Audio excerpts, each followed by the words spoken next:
Halo pemirsa JBR TV dari Sabang sampai Merauke, dari Niangah hingga Pulau Rote. Bertemu kembali dengan saya Ladiandri Arfiani dalam laporan khusus 1 dekade Presiden Joko Widodo.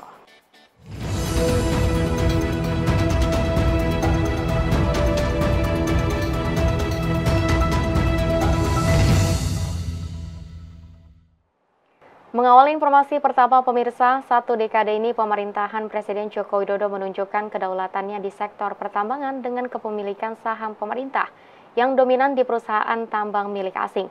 Tidak hanya itu, pemerintah juga berhasil membuat para perusahaan tambang membuat fasilitas pemurnian atau smelter untuk mendorong nilai tambah hasil tambang Indonesia.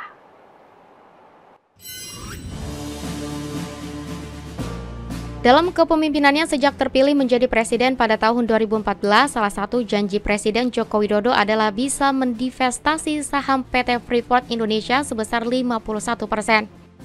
Artinya dengan kepemilikan saham mayoritas Indonesia bisa menjadi penguasa resmi di tambang emas tembaga yang ada di timur negeri. Upaya pemerintah Indonesia untuk merebut kedaulatan sektor pertambangan dalam negeri semakin membuahkan hasil. Bukan hanya kepemilikan saham melalui PT Inalum Persero, Indonesia berhasil membuat perusahaan tambang satu persatu membuat fasilitas pemurnian atau smelter senilai 56 triliun rupiah di kawasan ekonomi khusus Java Integrated and Industrial Port Estate yang berlokasi di Gresik, Jawa Timur. Hilirisasi dengan pembangunan smelter yang diinisiasi oleh Presiden Joko Widodo mendorong Indonesia menjadi negara industri maju yang mengolah sumber daya alamnya sendiri dan tidak mengekspor barang mentah ke luar negeri sehingga memberikan nilai tambah dari produk yang dihasilkan. Hilirisasi ini pun diatur dalam Keputusan Menteri SDM nomor 69 tahun 2024 dan Permendak nomor 10 tahun 2024 yang melarang ekspor konsentrat tembaga dan mineral strategis lain yang dimulai pada 1 Januari 2025. Menteri Koordinator Bidang Perekonomian Erlangga Hartarto menyebut smelter PT Freeport Indonesia tidak hanya akan memberikan manfaat bagi perusahaan konstruksi dalam negeri, tapi juga akan menciptakan efek berganda kepada masyarakat di Kabupaten Gresik. Ini yang pertama, integrasi tambang sampai dengan produk akhir. Dan dengan integrasi ini, maka produksi emas nanti yang 50 ton bayar royalti, Pak Tony. Karena ini terintegrasi dari tambang sampai ke hilir. Demikian pula untuk perak juga bayar royalti. Jadi tentu banyak pendapatan yang didapatkan pemerintah. Tidak berhenti sampai di pembangunan smelter, Presiden Joko Widodo juga meminta Menteri yang kini menjabat sebagai Menteri Perindustrian Bahlil Lahadalia untuk mempercepat negosiasi penambahan 10% saham pemerintah di PT Freeport Indonesia. Target penambahan kepemilikan saham pemerintah sebesar 10% di PT Freeport Indonesia bertujuan untuk semakin mensejahterakan masyarakat Indonesia. Dengan penambahan 10% saham, pemerintah dapat membuka lapangan kerja baru bagi masyarakat dan juga akan mendorong percepatan hilirisasi dari hulu ke hilir melalui pembangunan smelter, khususnya pada komoditas tembaga. Dan kita akan mendapatkan lagi saham tambah 10% dan sudah disetujui juga akan membangun smelter di Papua supaya orang Papua juga merasa bahwa tembaganya betul, konsentratnya betul dari Papua, harus ada smelternya juga di Papua. Dan insya Allah Pak Tony, kami akan merampungkan dalam kurun waktu secepat-cepatnya. Tergantung kalau PT Freeport juga sudah selesai syarat-syaratnya, kami akan melakukan percepatan supaya perpanjangan ini bisa dilakukan, karena sekarang Freeport ini bukan lagi milik Freeport McMoran. Ini sudah 51%. Sudah milik BUMN, kalau kita tambah 10% lagi berarti sudah 61% milik pemerintah Indonesia.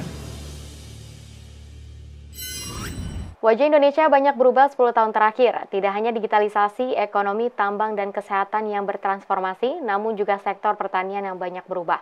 Proses perubahan sektor pertanian terjadi di berbagai aspek, mulai dari penggunaan teknologi dan inovasi, penerapan sistem pertanian, penggunaan varietas unggul baru, pembangunan bendungan, dan berbagai hal lainnya. Kemauan dan komitmen kuat pemerintah menjaga ketahanan pangan nasional berbuah swasembada beras 4 kali dalam 10 tahun terakhir dan penghargaan internasional oleh International Rice Research Institute pada tahun 2022 lalu. Transformasi sangat diperlukan mewujudkan perubahan menjadi keadaan yang lebih baik dan maju. Sebagai jantung kehidupan masyarakat di Indonesia, pemerintah dalam 10 tahun terakhir banyak melakukan perubahan pada sektor pertanian. Pertanian dalam 1 dekade telah menjadi lebih modern dan kebijakan yang diambil Presiden Joko Widodo turut berpihak pada petani Indonesia. Ini terlihat dari pembangunan lumbung pangan di berbagai wilayah di Indonesia hingga peningkatan anggaran pupuk bersubsidi. Kerja keras pemerintah dan para petani berhasil membuat Indonesia swasembada beras tanpa impor sebanyak 4 kali, yakni pada tahun 2017, 2019, 2020, dan 2021. Tidak hanya itu, untuk lebih meningkatkan produksi pertanian, pemerintah turut memperbaiki sistem irigasi, infrastruktur pertanian, mendistribusikan alat-alat pertanian modern, penerapan teknologi dan pompanisasi guna menghadapi ancaman anomali iklim yang berkepanjangan. Pemerataan teknologi dan infrastruktur pertanian bukan sekedar impian, tapi nyata dirasakan banyak petani di berbagai pelosok di Indonesia. Dampaknya, hasil panen meningkat dan ketahanan pangan Indonesia semakin kuat. Kerja keras pemerintah, petani, dan masyarakat diganjar penghargaan tertinggi bidang pangan, yakni Agricola Medal dari FAO atau Badan Pangan Dunia. Di waktu terpisah, pemerintah juga mendapatkan penghargaan dari International Rice Research Institute atas pengakuan sistem pertanian pangan yang tangguh dan swasembada beras sebanyak 4 kali. Perubahan bertahap sektor pertanian mulai dilirik generasi muda yang sebelumnya acuh dan meninggalkan pertanian. Mereka terpanggil untuk terjun ke pertanian dengan menerapkan gagasan segar dan konsep pertanian modern. Dari tangan-tangan terampil, kesabaran, dan ketekunan petani Indonesia, hasil-hasil pertanian Indonesia mampu melewati batas negara dan bersaing di pasar global. Pertanian tidak lagi sebatas bertahan, namun menjadi harapan kesejahteraan dan ketahanan pangan bagi generasi muda yang akan datang. Ancaman krisis pangan. Kita tahu jumlah penduduk dunia semakin meningkat. Kebutuhan pangan tentu saja akan naik. Seperti di Indonesia ini kenaikan per tahun 1,25% penduduk kita. Kemudian ada ancaman perubahan iklim. Kemarau, seperti sekarang orang sudah mulai bingung karena ada super El Nino. Kemudian juga kenaikan suhu, kenaikan air laut. Pikirkan secara ini ya khawatir, tapi saya tidak perlu khawatir. Yang paling penting solusinya seperti apa.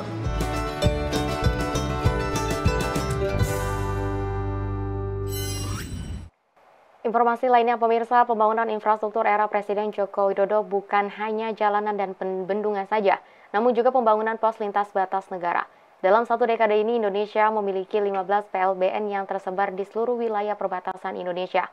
PLT Deputi Pengelolaan Batas Negara Wilayah Laut dan Udara BNPB, Siti Metrianda akuan keberadaan PLBN tidak sebatas pengawasan dan memperkuat keamanan wilayah perbatasan, namun juga memberikan dampak ekonomi bagi masyarakat perbatasan.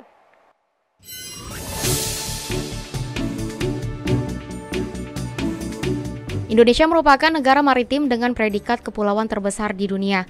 Tercatat Indonesia memiliki lebih dari 17.000 pulau yang tersebar di berbagai wilayah termasuk di daerah perbatasan. Badan Nasional Pengelola Perbatasan Indonesia menjadi tulang punggung dalam menjaga keamanan dan pengawasan di perbatasan.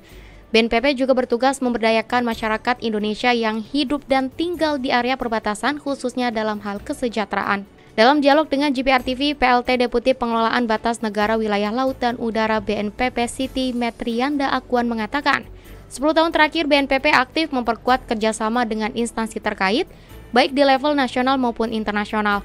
Kerjasama ini merupakan bagian dari mengatasi ragam tantangan yang muncul di perbatasan.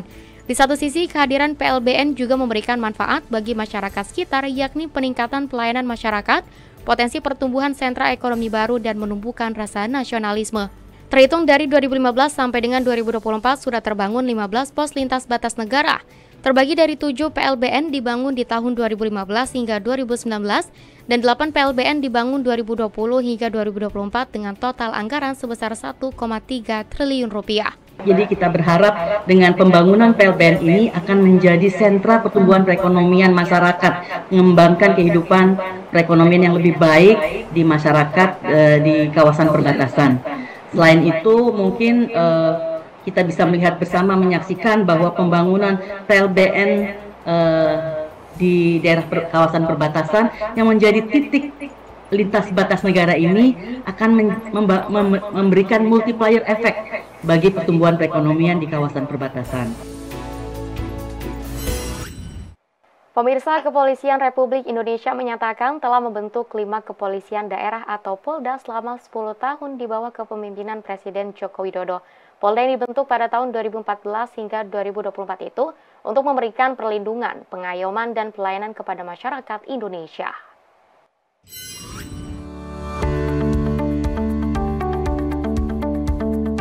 Kepala Biro Penerangan Masyarakat Divisi Humas Polri Brigjen Truno Yudo Wisnu Andiko menyebut, Polri telah membentuk 5 kepolisian daerah atau Polda selama 10 tahun di bawah kepemimpinan Presiden Joko Widodo. 5 Polda yang terbentuk mulai 2014 hingga 2024 yakni Polda Papua Barat tahun 2014, Polda Sulawesi Barat tahun 2016, Polda Kalimantan Utara tahun 2018, Polda Papua Tengah tahun 2024, dan Polda Papua Barat Daya tahun 2024. Selain itu, Polri juga telah membentuk sebanyak 615 Polres, Polsek, dan Pulsobsektor.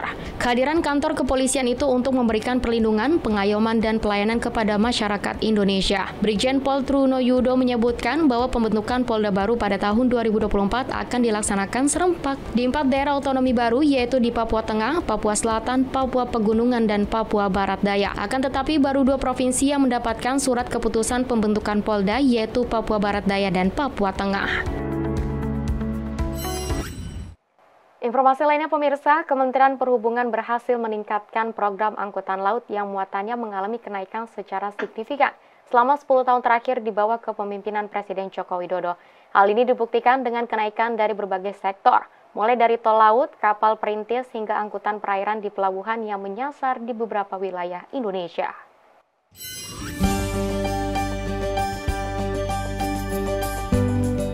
Satu dekade di bawah kepemimpinan Presiden Joko Widodo, Kementerian Perhubungan terus memaksimalkan peningkatan program angkutan laut seperti tol laut, kapal perintis, serta rede transportasi.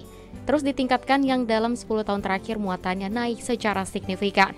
Direktur Jenderal Perhubungan Laut Kementerian Perhubungan Antoni Arief Priadi dalam konferensi pers kinerja sektor transportasi 10 tahun pemerintahan Presiden Joko Widodo mengatakan, pada tahun 2015 total muatan pelabuhan singgah dari 30 ton dengan 88 24 equivalent unit menjadi 851,7 ton dengan 25.556 24 equivalent unit pada tahun 2024. Diikuti dengan tol laut yang mengalami kenaikan dari 11 pelabuhan pada tahun 2015 menjadi 109 pelabuhan pada tahun 2024.